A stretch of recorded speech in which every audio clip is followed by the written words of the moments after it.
I've spent my entire life trying to piece together the silence. My grandfather, Arthur Vance, he was a shadow, a ghost in my own family, not because he was absent, but because of what he wouldn't say. He worked for the U.S. Air Force for 30 years, officially as an engineer on advanced aerospace projects. Unofficially? Well, you already know the answer. He worked at Groom Lake, the place the whole world knows as Area 51. He retired a wealthy man, but a haunted one.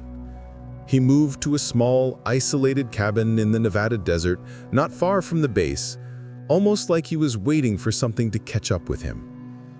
He was a man of routines, a lover of old scotch, and someone who flinched if a helicopter flew too close. When I was a kid, I'd ask him about aliens, about UFOs, just to see his reaction. He never laughed. He just looked through me and said, "Some doors are locked for a reason, boy. Don't go rattling them." The summer I turned 25, he passed away, peacefully, in his sleep. I was the only one there. A quiet, dry desert night. He left me everything: the cabin, the money, and the silence. But before he closed his eyes for the last time, he reached under his pillow.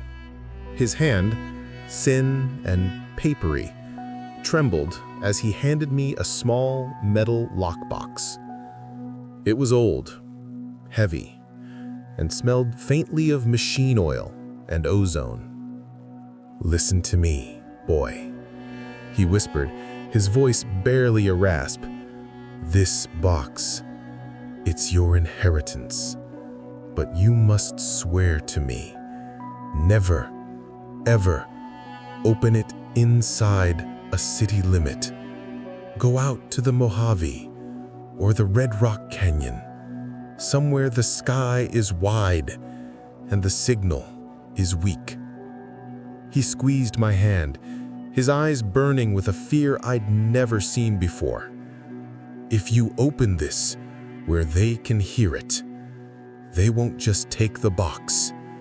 They'll erase the sound of your name." He was gone moments later.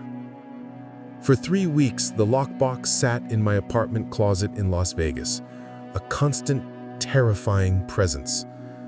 I was rational.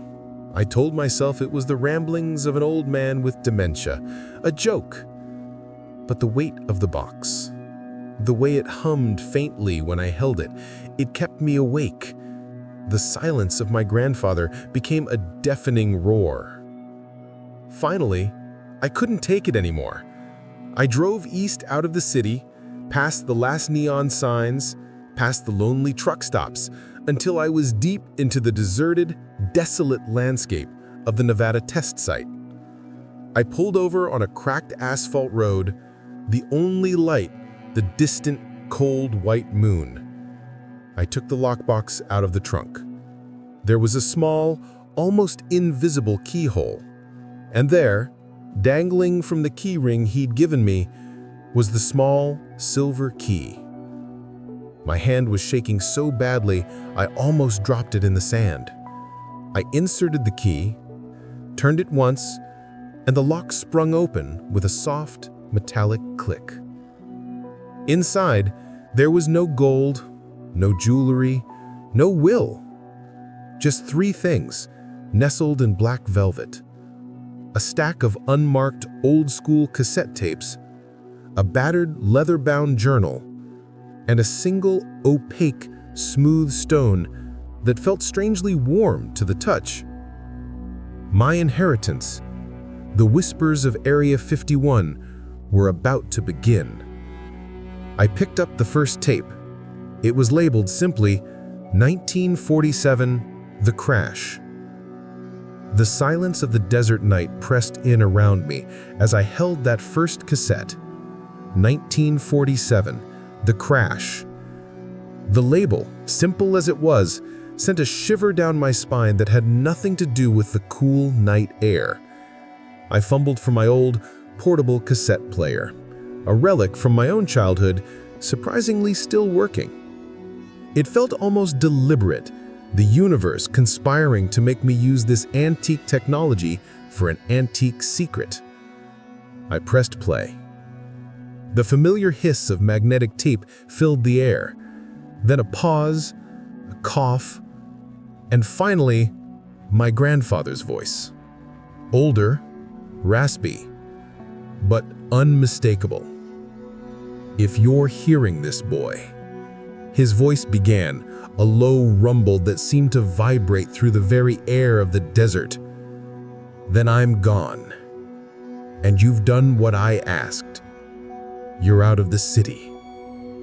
Good, because what I'm about to tell you, it can't be heard by just anyone, not by them." He paused, and I could almost feel his presence, his intense gaze in the darkness around me. "They swore us to secrecy, every single one of us, a blood oath practically. For national security, they said, for the future of mankind, they preached. But I saw the look in their eyes, fear, pure, unadulterated fear, and something else, a hunger, a desperate, insatiable hunger for power they didn't understand." My grandfather's voice grew steadier, colder, as he recounted the events. It was July 1947. The whole country was buzzing about a flying disc found near Roswell, New Mexico. The official story? You know it. Weather balloon. Just a damned weather balloon. But I was there. I was one of the young engineers, fresh out of the war, eager to serve, and they sent me to Roswell. He described the scene with chilling clarity. The desert floor, scarred and blackened, not from fire, but from something else, something unnatural. The wreckage wasn't metal as they knew it. It was light, yet incredibly strong, flexible yet impenetrable. Materials that defied physics, shimmering with an inner light even in the harsh New Mexico sun. And then the bodies, not human. Small, gray, with large almond-shaped eyes, fragile, broken forms that spoke of an unimaginable journey, ended in tragedy. "We worked under a shroud of absolute secrecy," my grandfather continued, his voice laced with the weariness of decades. No photographs, no unauthorized personnel. Everything was cataloged, crated, and transported. Not to some ordinary military base, not even to a research facility they'd admit to.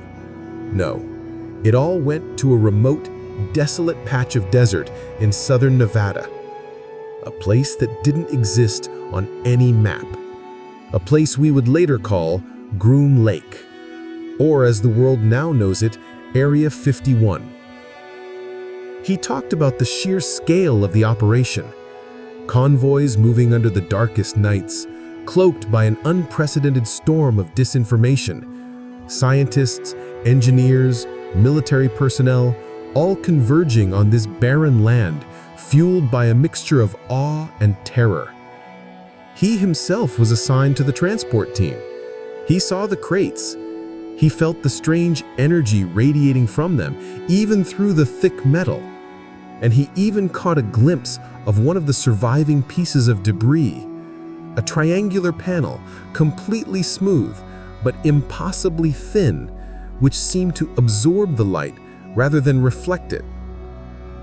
"We were told we were safeguarding the nation, protecting the public from panic," he scoffed, a dry, bitter sound. But deep down, even then, I knew. It wasn't about protecting us from panic. It was about controlling the knowledge, controlling the power. And the true nature of what we found, it was far more profound, far more terrifying than any of us could have imagined. This wasn't just a crashed ship.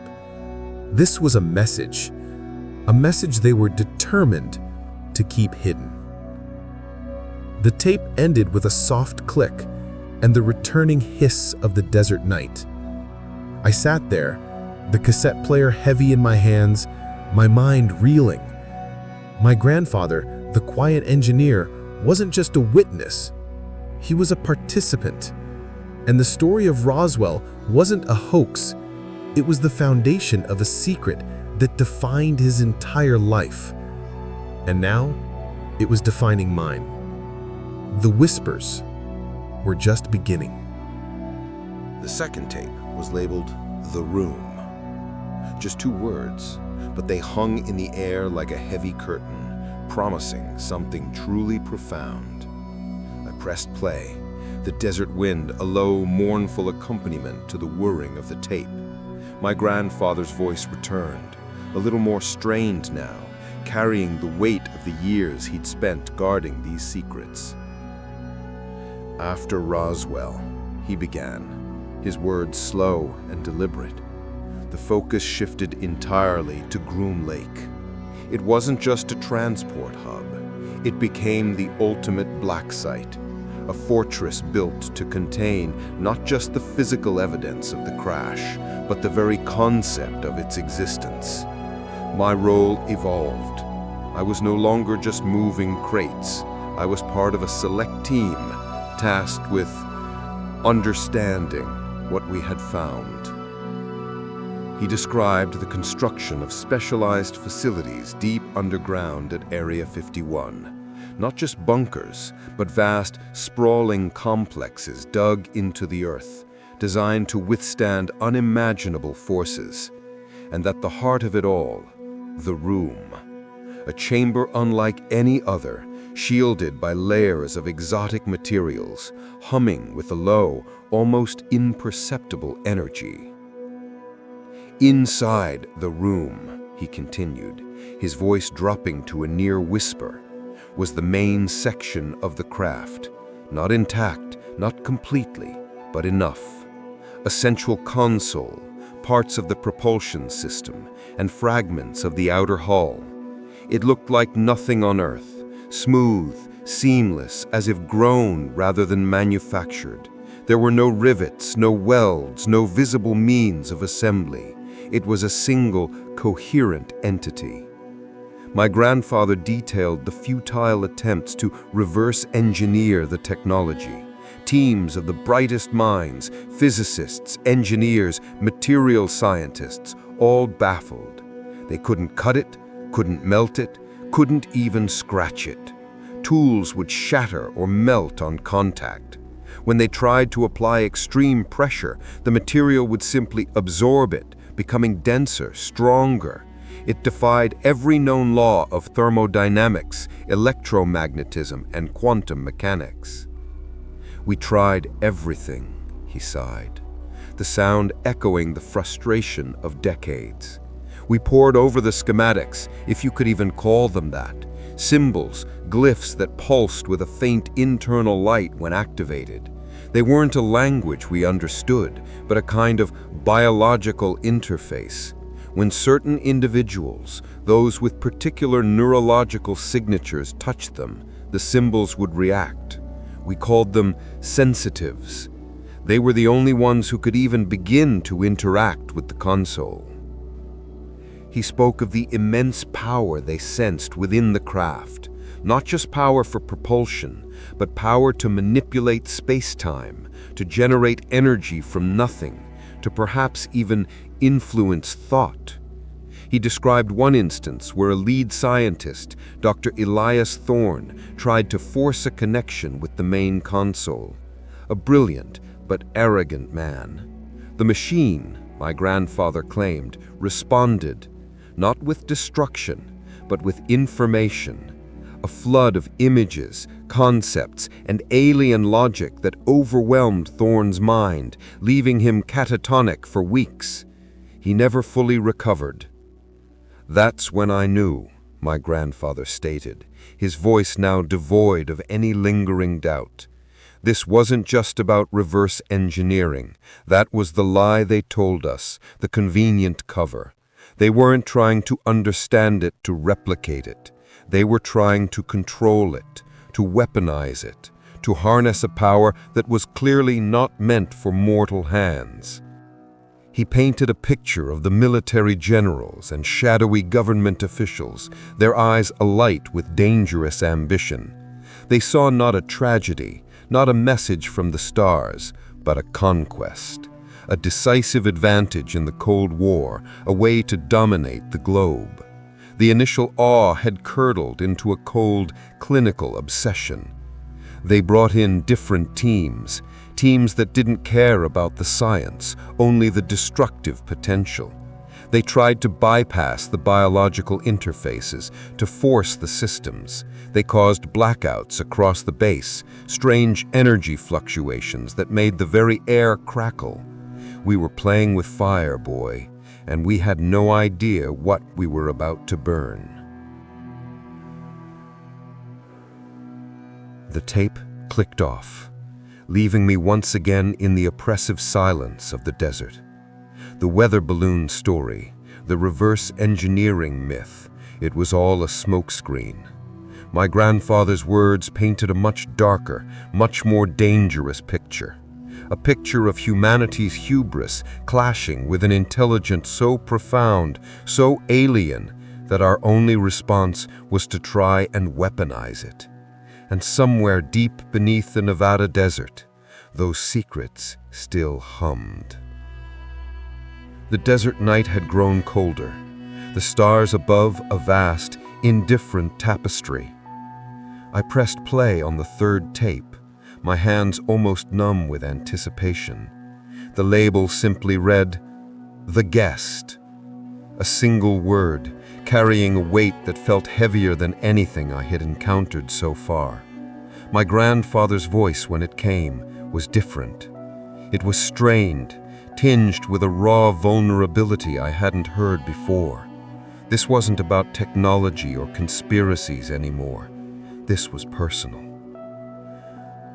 They brought him in a week after the main wreckage. Not from Roswell, from another site, further north, an unscheduled landing, or maybe a deliberate delivery. He was alive, barely. They kept him in a containment unit, deep within the most secure sector of Area 51. Cameras monitored every angle. Guards stood vigil outside, their faces etched with a mixture of fear and morbid fascination. But no one went inside. No one dared.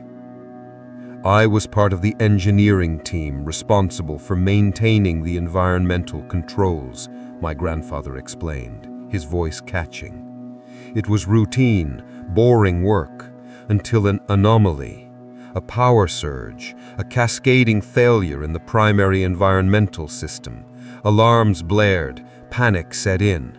The senior officers, they were terrified, not of the system failure, but of him. He recounted the terrifying moments as the containment field flickered.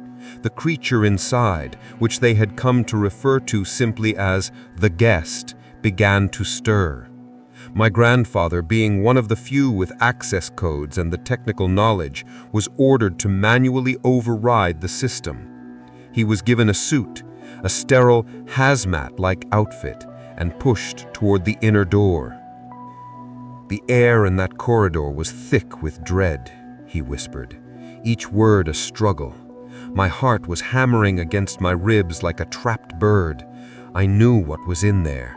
I had seen the grainy photos, the medical reports, but seeing it with my own eyes, nothing could have prepared me. He entered the room. The power fluctuations made the lights strobe, casting long dancing shadows. And there he was. My grandfather described him as a gray, small, slender, about 4 feet tall, with an unnervingly delicate frame. His skin was a smooth ash gray, almost translucent. No hair, no discernible ears, nose just 2 small slits. But it was his head, disproportionately large, and his eyes, The eyes. My grandfather breathed, a choked sound. They were enormous, black, liquid pools, not reflective, but deep, drawing you in. They held an intelligence, an ancient sadness that made your soul ache. They weren't hostile, they were observing. As my grandfather desperately worked on the control panel, the gray slowly, deliberately turned his head, his gaze locked onto my grandfather's. He didn't speak, not with a voice, but a flood of images, sensations, and emotions overwhelmed my grandfather's mind. It wasn't telepathy as we understood it, but a direct, unfiltered connection. I saw flashes, he recounted, his voice trembling, of stars not like ours, of vast empty spaces, of other worlds teeming with life beyond our comprehension. And I saw their journey, their purpose. They weren't invaders, they were observers, sentinels. Then came the chilling realization. The gray showed him the crash, not an accident, but a sacrifice, a deliberate act. They had chosen to land, to allow their technology to fall into human hands, knowing the risks. It was a test, a desperate, hopeful, and terrifying test for humanity. And the government's reaction, the secrecy, the weaponization, it was failing that test. The fear drained out. After the overwhelming revelation of the gray encounter, I needed a moment. The desert wind felt like a cold hand on my skin, even though the air was still. I stared at the lockbox, at the remaining items nestled in the velvet, the stack of tapes, the smooth, dark stone, and the battered, leather-bound journal. My grandfather hadn't just left me audio accounts, he had left physical evidence of his desperate search for answers. I picked up the journal. It was thick, its leather cover worn smooth from countless hours of handling. The pages yellowed with age, smelled faintly of old paper and something else. A faint metallic scent, almost like static electricity. This wasn't just a diary, it was a record, a personal chronicle of a man grappling with secrets too vast for one mind. The first few pages were dated from the early 1950s, shortly after the events my grandfather described on the tape. His handwriting was precise, almost scientific, but there was an underlying tremor, a frantic energy in his strokes. He detailed his growing disillusionment with the project at Area 51. He wrote about the military's increasingly aggressive stance towards the guest, the attempts to extract information, to dissect, to control. He saw the shift from scientific curiosity to hostile exploitation. They weren't interested in their message, I read, my eyes tracing his faded ink. They were only interested in their weapons. They were trying to force open a door they didn't understand. And the being, it was suffering. I could feel it, even from outside the containment. Its telepathic cries, like a silent scream tearing through my mind. What truly captivated me, though, were the later entries, pages filled with intricate sketches, not of human technology, but of the alien craft's internal mechanisms, the symbols, the energy conduits. These weren't simple drawings, they were highly detailed diagrams, complete with cryptic annotations and mathematical equations that were beyond my comprehension. He was clearly trying to reverse engineer their understanding of the technology, not just the physical components. He was seeking the intent behind the design. I realized, my grandfather wrote in one entry, dated 1968, that their technology isn't just about propulsion or energy. It's about connection, about harmony with the universe. Our attempts to weaponize it are like trying to build a hammer from a musical instrument. We miss the entire point. He then described his increasing paranoia. He suspected the official channels were feeding him disinformation, keeping him compartmentalized. He began to operate outside the strict protocols, using his engineering knowledge to access restricted files, to observe experiments from hidden vantage points. He became a ghost within the very system he was meant to serve. One particular entry stood out, marked with a small hand-drawn symbol, a circle with 3 dots, like a minimalist constellation. "They believe they've mastered it," he had scrawled, the ink bleeding slightly as if pressed with urgency. "The Project Starlight Initiative, to replicate the propulsion system, to create our own interstellar craft. But they don't understand the energy source. It's not a fuel, it's a consciousness, and they are attempting to rip it from its vessel." Beneath this, he had drawn a series of precise coordinates, along with a date and time. It looked like a rendezvous point, a coded message for someone else. Edwards Air Force Base, latitude 34.906 degrees north, longitude 117.9056 degrees west, November 12th, 1978, midnight. "I stole this journal," he confessed in a later entry, his tone defiant, "piece by piece, from classified labs, from colleagues' desks, from waste bins I shouldn't have been looking in. I took what I could, copied what I couldn't.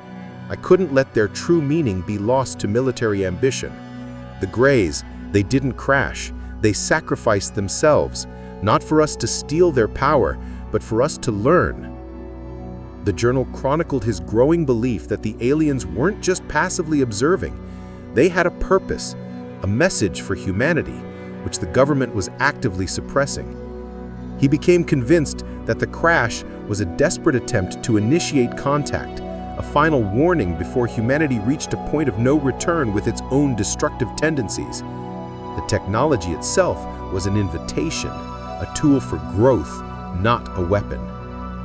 As I closed the journal, the weight of his words settled on me. My grandfather wasn't just a disillusioned engineer.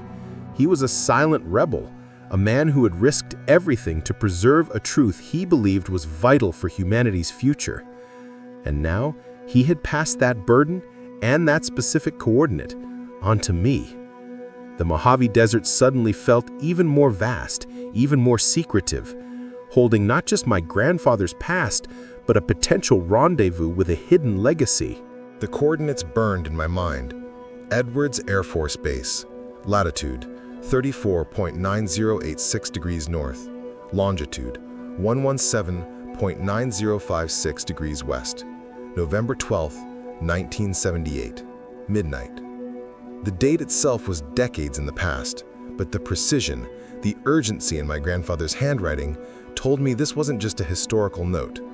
It was a key, a message intended for someone or something that he believed would still be waiting.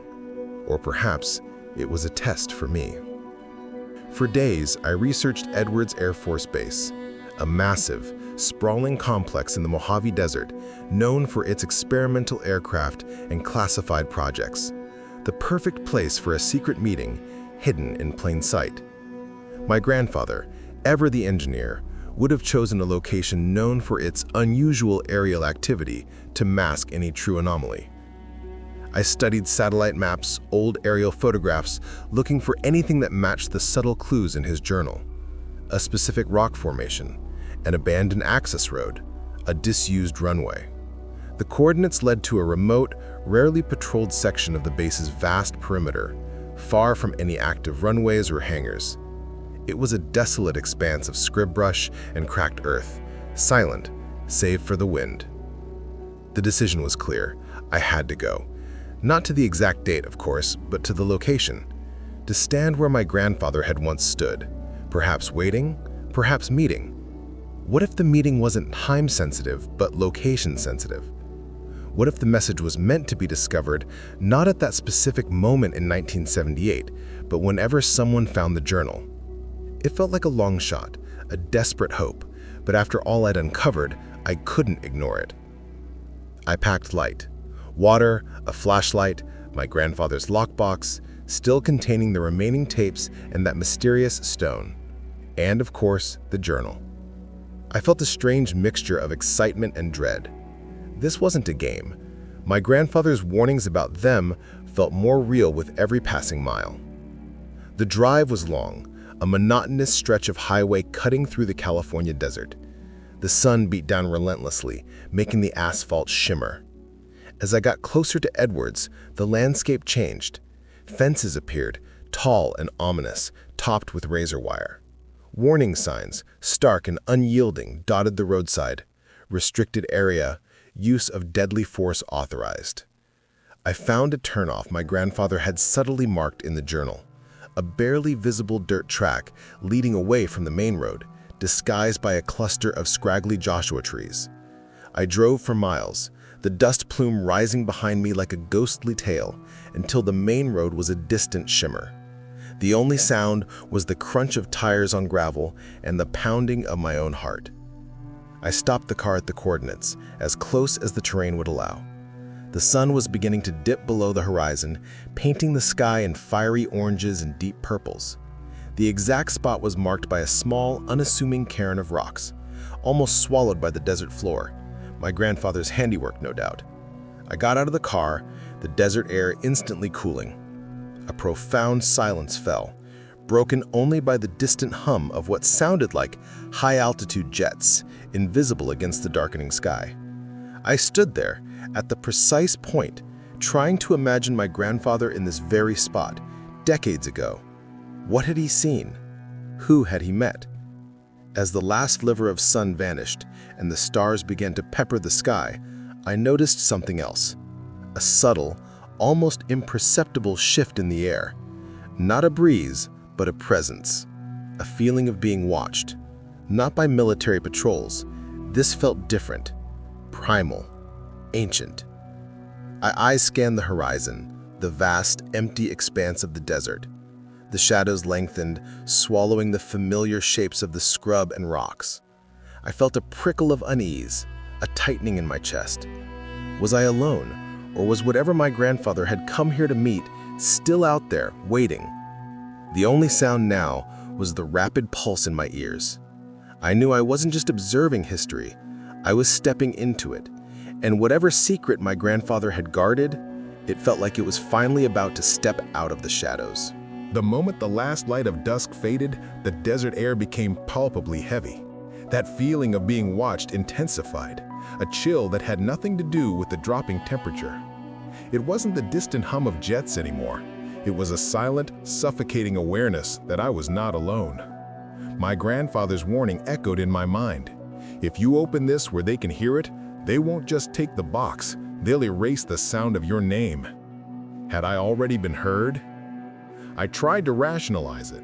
The vast emptiness of the Mojave, the isolation, the adrenaline, all playing tricks on my mind. But then, I saw it.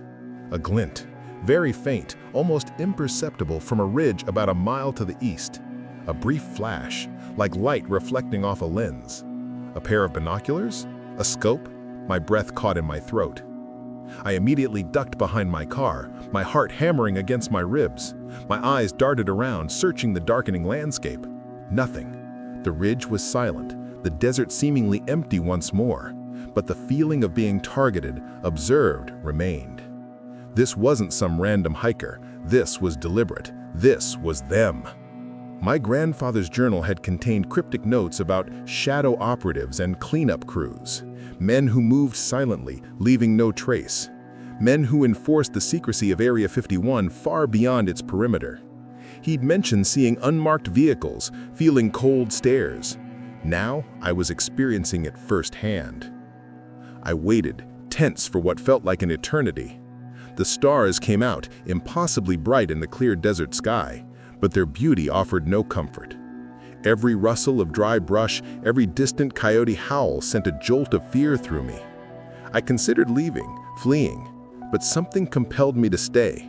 My grandfather had faced this, and he had left me this legacy for a reason. Then, through the profound silence, I heard it. A faint, almost melodic ping. It came from the lockbox which I had placed on the passenger seat. I cautiously leaned in, reaching for it. The smooth, dark stone inside the box was now emitting a faint, pulsating blue light. It was warm to the touch, almost vibrating. Was it reacting to my fear, or to something else? I picked up the stone, my fingers trembling. The light pulsed in my palm. And then, another glint. This time, closer, much closer, from the low, dusty hills directly in front of me. I saw the distinct outline of a vehicle, a black, nondescript SUV, its headlights off, blending perfectly with the night sky. It was barely visible against the dark landscape, but it was there, and it was moving towards me, slowly, deliberately. Panic flared. This wasn't a warning, this was an approach. I scrambled to start my car, fumbling with the keys. The engine roared to life, a sudden, deafening sound in the desert. I threw the car into reverse, kicking up a cloud of dust, desperate to escape. As I swerved onto the dirt track, another vehicle appeared. This one, a dark sedan, emerged from behind a cluster of mesquite trees, blocking my path forward. I was trapped. Just then, my phone, which I had barely remembered to bring with me, buzzed in my pocket. A single, unknown number. Hesitantly, I answered. "Vance," a low, gravelly voice said, without preamble. It was an older man's voice, tired but firm. "Your grandfather, he told me you might come looking. He told me about the box and the journal." I froze. Who is this?" I stammered, my voice barely audible. "A friend, one of the few who still remembers what Arthur tried to do. Don't engage them. Don't fight. They're watchers. They don't want the truth out, but they don't want a public incident either. They've been watching you since you left Las Vegas." My blood ran cold. Since Las Vegas? They knew. They had been tracking me the whole time. "What do I do?" I whispered, glancing at the two dark vehicles that were now slowly closing in, their engines silent against the night. Two figures emerged from each vehicle, tall, clad in dark suits, their faces obscured by the shadows. Men in black, I thought, a chilling cliché suddenly terrifyingly real. They weren't moving quickly, but their presence was overwhelming. They were waiting, for me to make a move, for me to reveal my hand. I looked at the coordinates again. November 11th. What did that mean? The stone in my hand pulsed, a silent beacon in the encroaching darkness. My grandfather's legacy was not just a historical account, it was an active, dangerous mission. And I was now at the heart of it, caught between the whispers of the past and the silent menace of the present.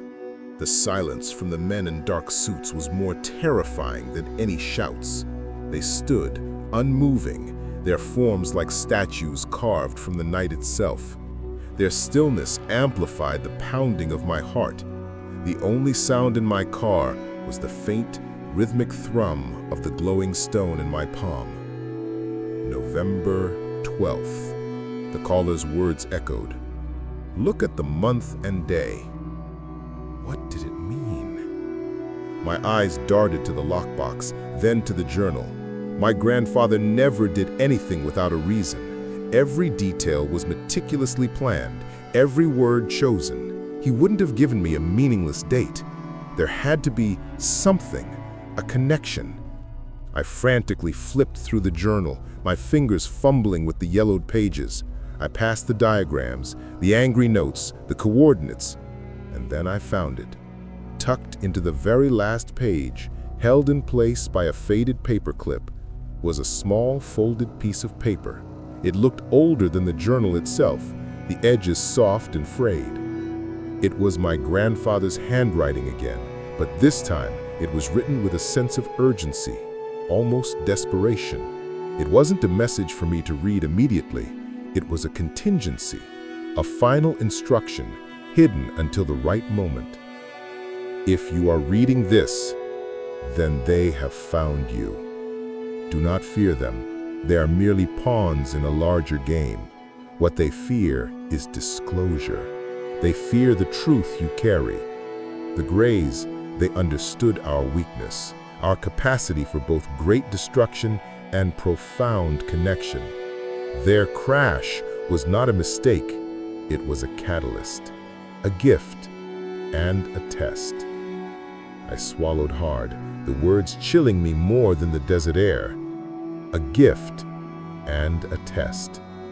The technology they brought, his writing continued, is not merely mechanical, it is biological, symbiotic. It was designed to amplify consciousness, not suppress it. We, in our ignorance, tried to bend it to our will, to make it a weapon, but it resisted. It cannot be forced. It can only be understood through empathy, through connection. He then revealed a crucial detail. The protocol, they call it Project Starlight. It was supposed to be humanity's first successful reverse-engineered interstellar flight using the alien propulsion system. But it would be a perversion. The Greys warned me, telepathically, in the room. They warned me about Contact Day. Not a day of arrival, but a day of activation. The day the Starlight technology is fully integrated into our systems. If it's integrated without understanding, it will trigger an irreversible sequence. A beacon, yes, but one that draws unwanted attention. Not from the Greys, but from others, far older, far less forgiving. My grandfather had been trying to stop this.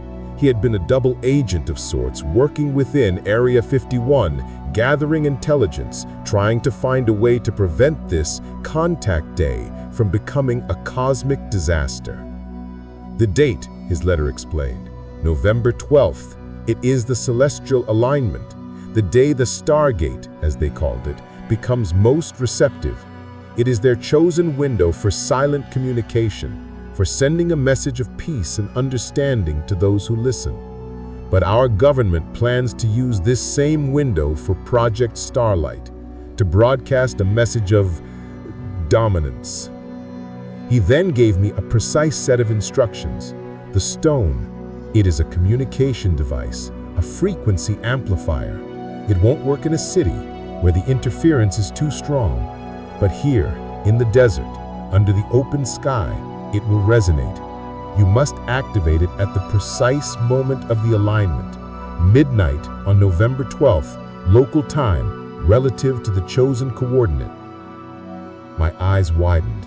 The coordinates I had driven to, the date my grandfather had cryptically marked, it wasn't just a historical meeting point. It was an active site, a nexus. And the stone, it wasn't just a curiosity. It was a key, a counter-signal. They know about the alignment. They'll be there to ensure Project Starlight proceeds without interruption. But they won't expect you to know their counter-protocol. You must override their signal, broadcast the truth.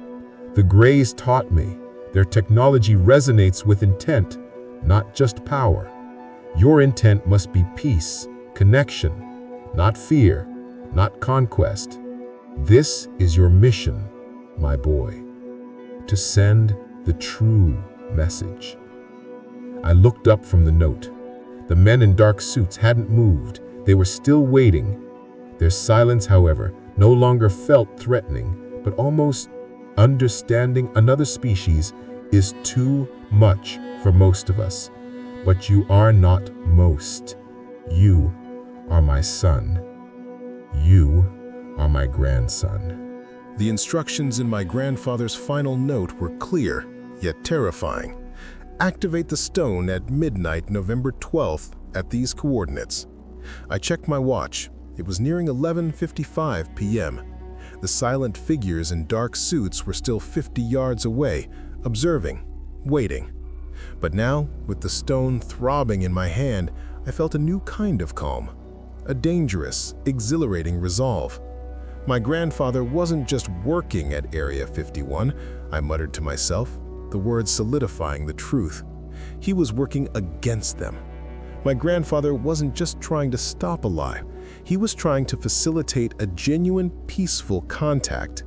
I recalled his entries in the journal, his frustration with the military's weaponization attempts, his belief that the Greys' technology was about connection, not power. Now, it all clicked into place.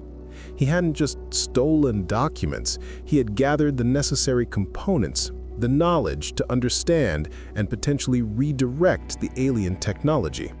The stone wasn't just an amplifier, it was a key, a universal translator for intent. His note explained the protocol in more detail.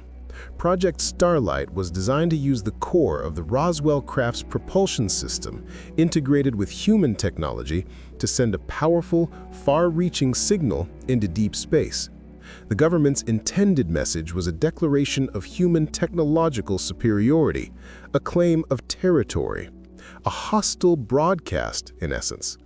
They believed they were asserting dominance.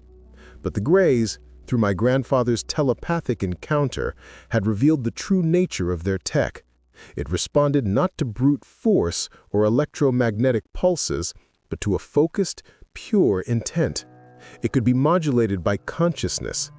My grandfather's plan was to hijack that broadcast, to use the very system designed for a message of conquest and instead send one of peace. He had learned about a specific harmonic frequency, a unique resonance that the Greys' technology emitted when activated with a peaceful intention. This frequency, when amplified by the stone at the precise celestial alignment on November 12th, would override the government's signal. It would transform their message of dominance into a universal beacon of welcome. A desperate gambit, orchestrated over decades. I looked at the stone. Its blue light had grown brighter, a steady, rhythmic pulse. It felt warm, almost alive in my hand. I could feel a faint vibration, not just physical, but almost cognitive. It was as if the stone was awakening, preparing for its true purpose. The men in dark suits were starting to move, slowly, deliberately fanning out. They were getting closer. I could hear the faint crunch of their boots on the gravel. They knew the alignment was imminent. They were here to ensure their Project Starlight broadcast went unopposed. They had no idea about my grandfather's counter-protocol. My grandfather's final entry in the journal contained one last chilling detail. The Watchers are not the true threat. They are merely the first line of defense, a human shield. The real danger lies in the signal itself. If our signal is one of aggression, it may awaken something else, something ancient, something that has chosen to leave us alone for now. Our first message must be pure, or it will be our last. I closed my eyes for a moment, focusing. Peace, connection, not fear, not conquest. I remembered my grandfather's quiet determination, his unflinching gaze when he spoke of the room. He had stared into the void and chosen empathy. As I opened my eyes, the first of the dark-suited figures was only 30 yards away. I could almost make out his features in the faint moonlight. He raised his hand, a gesture for me to stop, to surrender. But I wouldn't. I looked at the coordinates on my phone, then at my watch. 11:59 p.m. 1 minute to midnight. 1 minute until the celestial alignment. 1 minute to activate my grandfather's ultimate cosmic protocol. I held the glowing stone aloft, its light illuminating my face in the darkness. I took a deep breath, focusing every fiber of my being, every ounce of my grandfather's legacy on a single pure thought. Peace. We are here. We are open. We seek understanding. The stone throbbed violently, its blue light flaring, almost blinding. The desert vibrated with a low hum, a sound I felt more than heard. The men in dark suits froze, their advance halted by the sudden, overwhelming energy emanating from me, from the stone, from the desert itself. The protocol was now active, and the message was about to change. The blue light, intense and pure, pulsed for what felt like an eternity, a silent beacon piercing the velvet black of the Mojave sky. Then, as abruptly as it began, it receded. The stone in my hand dimmed, settling back into its gentle internal hum. The profound vibration that had coursed through the desert faded. The night returned, vast and silent, but irrevocably changed. The men in dark suits, they were gone, vanished. Not a trace of their vehicles, no footprints in the dust where they had stood. It was as if the sheer energy of my grandfather's protocol had simply erased their presence, or perhaps they had received their own unspoken directive to retreat. All that remained was the biting desert air, the distant stars, and the lingering scent of ozone. I stood there, alone, the stone now warm and inert in my palm. What had I done? Had I truly altered the course of humanity's first interstellar communication? Had my grandfather's desperate gambit actually worked? The enormity of it all was overwhelming, yet beneath the awe there was a profound sense of peace, a quiet certainty that I had honored his legacy. The final tape, the one I hadn't listened to yet, felt different now. I pulled out my old cassette player one last time. This tape was simply labeled Epilogue. My grandfather's voice, when it emerged, was softer, filled with a deep, contemplative calm. If you are hearing this now, boy, then you have done it. You have sent the true message. You have chosen connection over conflict, understanding over fear, and the universe, it will listen. He spoke not of aliens or conspiracies, but of humanity's potential. They, the Greys, they are not coming to save us or to conquer us. They are a mirror. They reflect what we choose to be. Their technology, their very presence is a test, a choice. And you, my boy, you made the right one. He described his hopes for me, for the future. The path ahead will not be easy. The watchers will not forget. But now, you carry a different kind of burden, not of a secret, but of a truth. Use it wisely.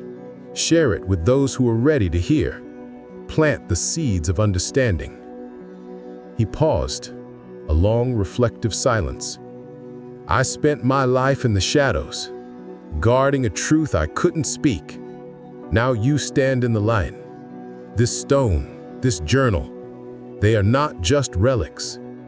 They are tools, guides, and the greatest tool of all is empathy. It is the only true universal language. The tape ended with the gentle hiss of white noise mingling with the soft rustle of the desert. My grandfather's voice, a final whisper in the night, seemed to dissolve into the vastness of the cosmos. I looked up at the night sky. The stars, usually distant and cold, now seemed closer, more vibrant. I felt a connection, a profound, undeniable sense of belonging to something far grander than I had ever imagined. The fear was replaced by wonder, the isolation by a sense of purpose. My grandfather, the quiet engineer from Area 51, hadn't just uncovered a conspiracy. He had initiated a revolution of consciousness. He had handed me the means to bridge the gap between worlds, not with weapons, but with intent. I put the stone back in the lockbox, nestled it beside the journal. These were no longer just my grandfather's possessions. They were my inheritance, my responsibility. I knew my life would never be the same. I would dedicate myself to understanding the true message of the Greys, to sharing the truth, and to continuing my grandfather's quiet cosmic mission. As I drove away from the precise coordinates, leaving the silent desert behind, I glanced at my rearview mirror one last time. The horizon was still dark, but in the deepest reaches of the night, a single, faint blue light seemed to shimmer high above where I had stood, a lingering echo of the beacon, a distant, hopeful response. My journey had just begun. And as I drifted into the quiet, enveloping embrace of the night, I knew that somewhere out there, among the countless stars, the universe was now listening. And for a very long time, I felt truly at peace.